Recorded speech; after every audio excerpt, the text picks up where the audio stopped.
이재명 대통령이 이제 지난주에 아까 말했던 그 전현직 지도부들과 민주당 지도부를 만찬을 했는데 거기서 나눈 대화들이 하나하나 지금 공개가 되고 있습니다. 제가 오늘 보고 재밌었던 건 뭐였냐면은 이런 얘기를 했다는 겁니다. 내년 부산 선거 박 터지겠네요. 이런 얘기를 했다는 건데 이게 보니까 이제 이재명 대통령이 대선을 치러보니 생각보다 부산, 울산에서 역대 민주정보 진보 정부의 후보자들이 얻은 득표보다 훨씬 더 많은 득표를 했기 때문에 보니까 의원님 자신감을 얻은 것 같거든요.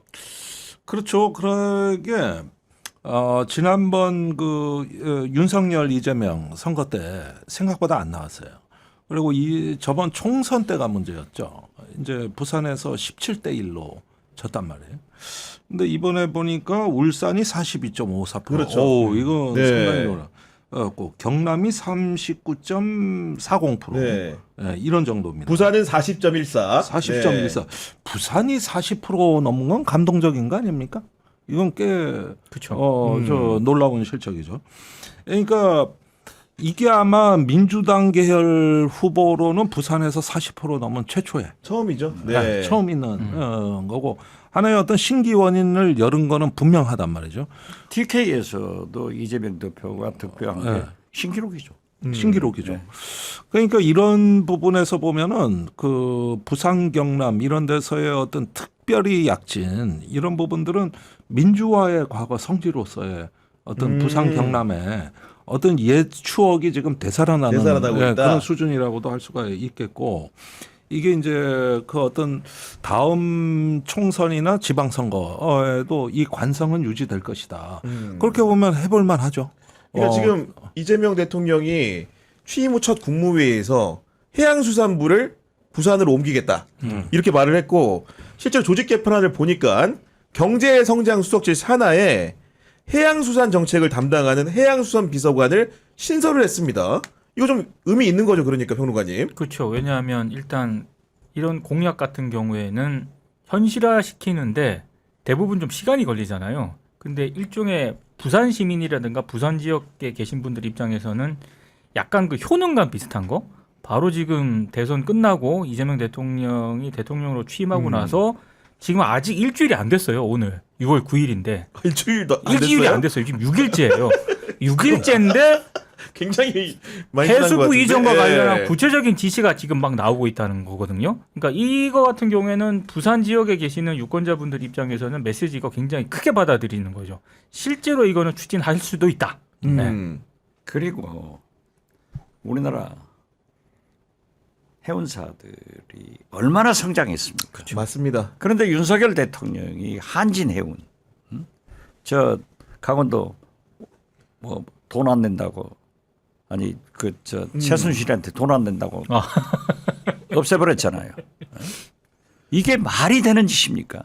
그래가지고 지금 HMM이가 이렇게 국영화 됐는데 사실 좋은 컨테이너 라인은 다 중국, 홍콩에 팔아버렸단 말이에요. 그런데 이것을 빌드업 하려면은 엄청난 투자가 필요해요. 네. 그래서 그것도 민간 기업이지만은 국영하고 지금 산업은행에서 투자됐기 때문에 그 회사도 부산으로 옮기겠다. 그러니까 부산으로서는 지금 호박이 넝쿨로 들어오는 거죠.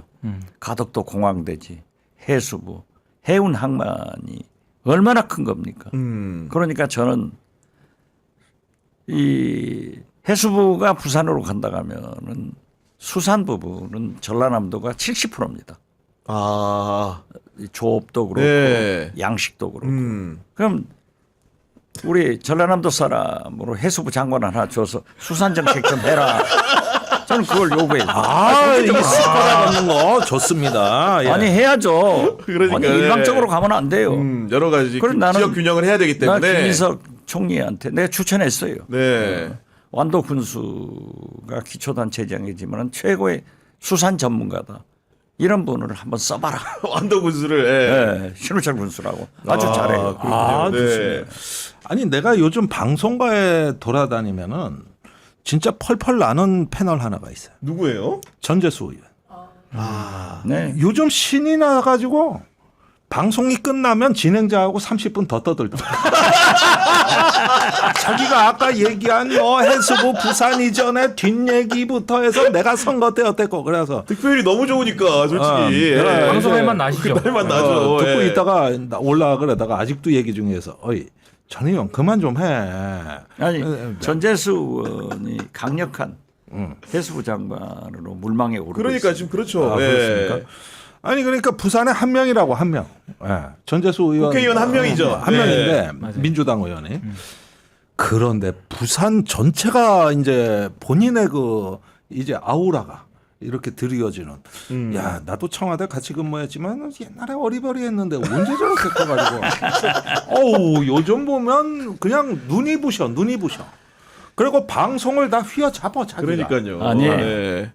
운칠 기삼이라고 했잖아요. 아무리 복이 있어도 운 좋은 사람한테는 지는 거예요. 그러니까 네. 그런데 이재명 후보처럼 운 좋은 사람이 어디 있어요. 그래서 나는 이재명 후보는 운칠 기삼이 아니라 운구 기구다 이렇게 표현합니다. 좀 운을 타다어요.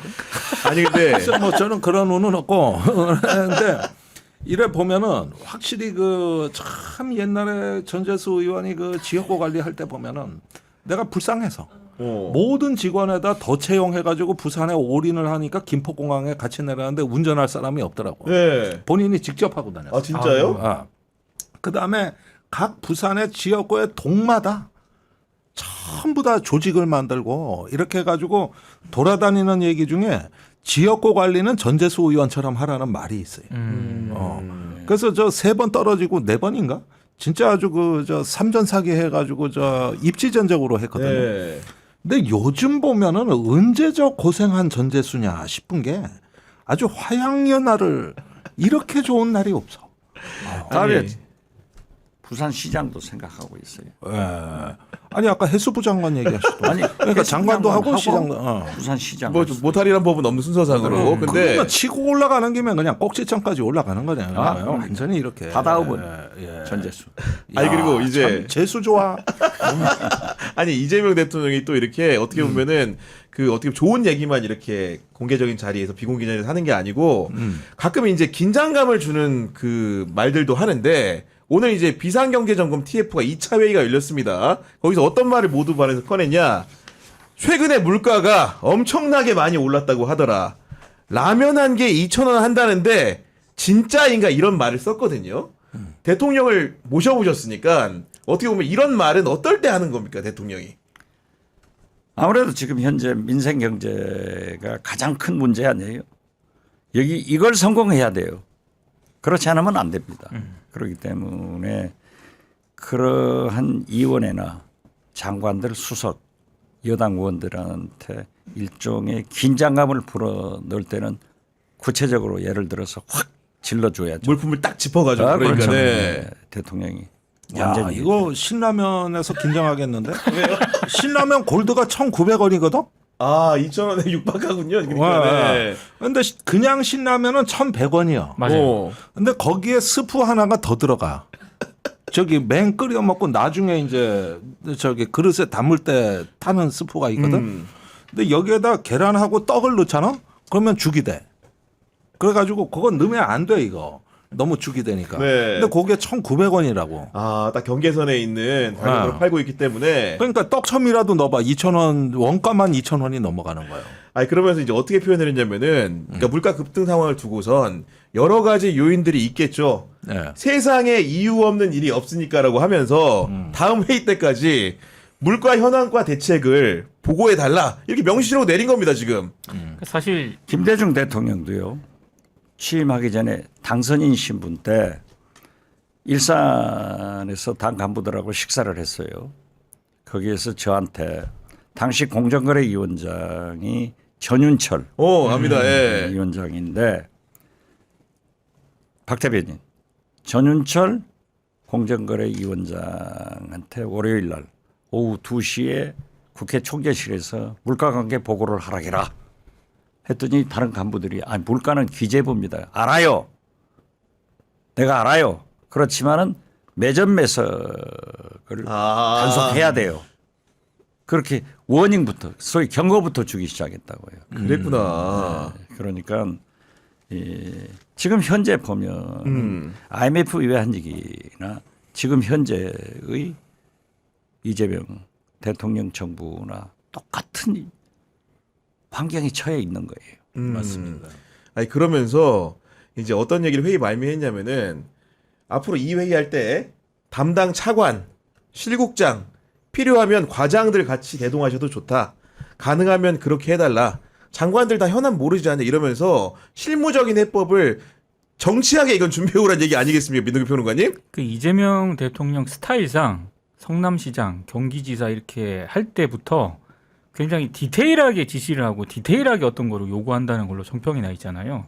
근데 이런 회의, 국무회의는 물론이고 비상점검 그 경제점검 TF 회의에서도 그런 특성이 잘 나타난 거라고 봅니다. 근데 사실 전임 정부 같은 경우에서는 개인적으로 이런 회의를 제대로 했을까 의심이 들 정도로 사실 뭐 경제적 현안이라든가 물가라든가 이런 거에 네. 사실은 손을 놓고 있지 않았나라는 그런 저는 생각까지 들었거든요. 근데 이제 아마 지금 저는 형식적으로는 이재명 정부가 들어서긴 했습니다만 아직 그 구성과 내용을 봤을 때 반 정도만 들어선 것 같아요. 왜냐하면 국무위원도 여전히 지금 윤석열 정부에 있고 여기 회의에 참석하는 실국장이라든가 아마 공무원들도 인사가 나기 전이니까. 전이에요. 네. 그러니까 제가 봤을 때 이재명 대통령 입장에서는 그냥 형식적으로 들어오는 거 말고 정확하게 대책을 가지고 들어오라는 그런 메시지도 깔려 있다라고 봅니다. 그래서 예. 그런데 음. 제가 보니까 역시 성남시장 경기지사를 해서 실무적인 것도 엄청나게 많이 알더라고요. 그러니까 네. 해남에 후보 때 오셨는데 해남 읍을 저랑 같이 걸어가는데 서점이 보이니까 여기 들어가 봅시다. 서점에요? 네. 그런데 요즘 서점이 시골 읍에 한두 개 있거든요. 네, 그럴 것 같은데. 예. 그래서 이 서점은 해남 문화의 중심인데 책이 안 팔리니까 군에서 도서 구입을 할 때는 반드시 이 서점을 통해서 구입하게 되면은 약 30%의 이익을 서점이 볼 수 있으니까 그렇게 양성해야 된다고 하더라고요. 야. 그래서 저는 몰랐죠. 그러니까 내가 군에 물어보니까 실제로 그렇게들 하고 있더라고요. 하고 있구나. 예. 하고 있는데 더 구체적으로 지시를 하더라고요. 그러니까 이제 대통령 됐으니까 아마 그 정책도 펴 나갈 거예요. 그렇게 디테일한 것을 실무 경험을 통해서 잘 알고 있더라. 저 그걸 깜짝 놀랐어요. 그리고 이제 한 칸 더 나가가지고 물가 얘기는 잡아라, 대책 내놔라 이런 거고 오늘 실질적인 액션도 하나 나왔는데 경호처에 있는 경호본부장 5명을 대기 전원 대기 발령했습니다. 네. 그건 잘했어요. 네. 그 사람들은 경호 간부로서 자격이 없는 거예요. 이 경호실이 항상 가장 잘못하면은 사고가 많이 납니다. 그렇죠. 인디라 간디 인도 수상도 경호실 직원이 사고를 냈잖아요. 그렇기 때문에 진짜 여기는 철통 같아야 돼요. 그런데 내란 세력들과 함께 그러한 짓을 했다고 하면은 완전히 개혁해 줘야 돼요. 네. 그 사람들이 지금까지 있는 것 자체가 정신 나간 사람들이죠. 저는 아주 잘했다고 봐요. 그리고 이 연속 선상에서 경찰 같은 경우에도 윤석열한테 나와라. 특수공무집행 소환이 방해와 갔죠. 형법상 직권남용 교사 혐의를 묻겠다 이렇게 한 겁니다 지금. 네, 그렇죠. 12일까지 네. 소환하라. 나가야죠. 그러죠. 안 나가면 나오라고 구속영장 했죠. 청구해야 돼요. 근데 이제부터 봐야 될 거는 그 내란 방조 세력이냐 내란의 일원이냐 이런 어떤 문제의식을 갖고 경호처와 경찰 일부를 봐줘야 돼요. 네. 사실은 비화폰을 불출한 당사자가 경호처입니다. 그렇죠. 그런데 누구누구한테 갔는지도 모릅니다 지금. 그리고 전부 다 그거 지금 와서 초기화돼 가지고 통화 기록도 없어졌거든요. 그리고 무엇보다도 체포영장 집행 때 무력을 동원하려고 그랬는데 제가 알기로는 장갑차 기관총에 미사일까지 있습니다. 경호처가. 그러니까 여기에 대한 작전 통제권을 갖고 있어요. 김용현이 만들어 놓은 시스템입니다. 그래서 이런 부분들까지 봤을 때 이 경호처에서의 어떤 그 조직 장악 더 나가서는 내란에 대한 중요 가담 여부 이런 부분들까지가 이제 우리가 조금 규명해야 될 그런 사항이거든요. 지금 더 중요한 것은 박종근 당시 경호처장과 조태영 국정원장이 비화폰으로 통화한 내용을 서버에서 삭제가 됐단 말이에요. 그게 나왔어요. 이건 대통령도 소환하는데 조태용 국정원장은 지금도 현직에 있단 말이에요. 그러니까요. 네. 이것은 업무 배제를 시키든지 직위 해제를 해야 됩니다. 내란 중요한 행위를 한 사람들이 지금도 이 순간도 어떤 의미에서 보면은 자기 직위를 이용해서 증거 인멸을 하고 있는데 그렇죠. 이것은 저는 이재명 정부가 빨리 인사 조치를 해줘야 된다. 저는 그렇게 봅니다. 그 박종준, 조태용 두 분 같은 경우 당연히 경찰이 불러서 조사를 해야 될 것 같고 아니 그런데 네. 박정균 처장은 물러갔으니까 물러났으니까 현직에 없는데 일단 자리부터 비우게 하라. 조태용 네. 국정원장은 그 자리에 지금 있단 말이에요. 그 차장, 네. 그 간부들. 그러니까 이러한 것이 나왔다고 하면은 저는 대통령실에서 바로 예, 즉시적으로 직위 해제를 하든지 네. 해임을 해라. 박지원은 그 다음 날 해임했는데. 나는 내랑 개입 안 했어도 했는데.